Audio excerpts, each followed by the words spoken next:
ស្រឡាញ់ស្នេហាខ្ញុំកុំសត់ណាស់តាំងពីចាប់ផ្ដើមប៉ុន្តែយើងប្រឹងតស៊ូណាស់ខំប្រឹងផ្លាស់ប្ដូរជីវិត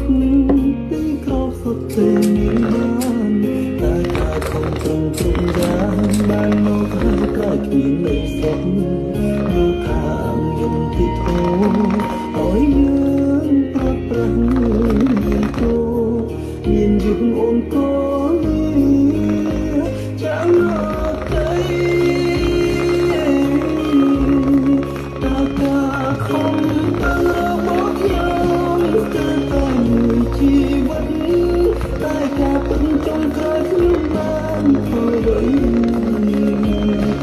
ដើម្បីមានខ្លួនស្រឡាញ់គឺខំជឿយកថ្ងៃដល់ពេលជោគជ័យហើយដើម្បីគ្មានវត្តមានអូនអាចរួមទុកជាមួយគ្នាបានតែមិនអាចរួមសង្សា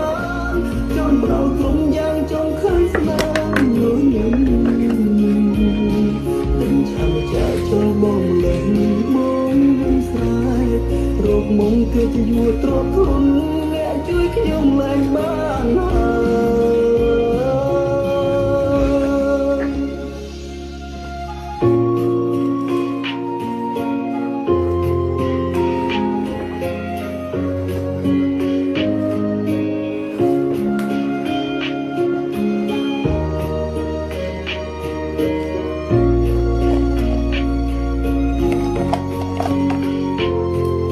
កំប្លែង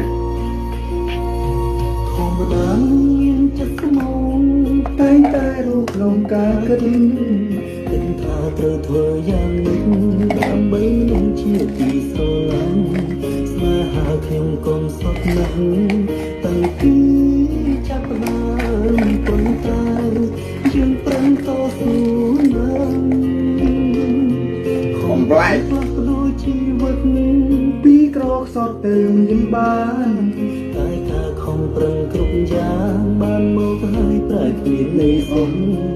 លោកកាអង្គយំទីធូឲ្យយើងប្រត់ប្រាំងមានធូមានយំអូនកូនចាំមកទៅតើការខំប្រឹងរបស់ខ្ញុំគឺតែមួយជីវិតតែការពិតចុងក្រោយខ្ញុំបានផលអ្វីដើម្បីរួមខ្លួនស្រឡាញ់ទៅខំទៅយកថ្ងៃដល់ពេលជោគជ័យហើយមិនគ្មានវត្តមានអូនអាចរួមទុកជាមួយគ្នាបានតែមិនអាចរួមសង្សារចង់បដោក្រុមយ៉ាងចង់ឃើញស្នាមញញឹមនឹងឆាំចាចូលបងលេងមកយំស្នេហ៍រោគមុំគឺជាយួរទ្រព្យធនអ្នកជួយខ្ញុំឡើងបានហើយគឺជាយួរទ្រព្យធន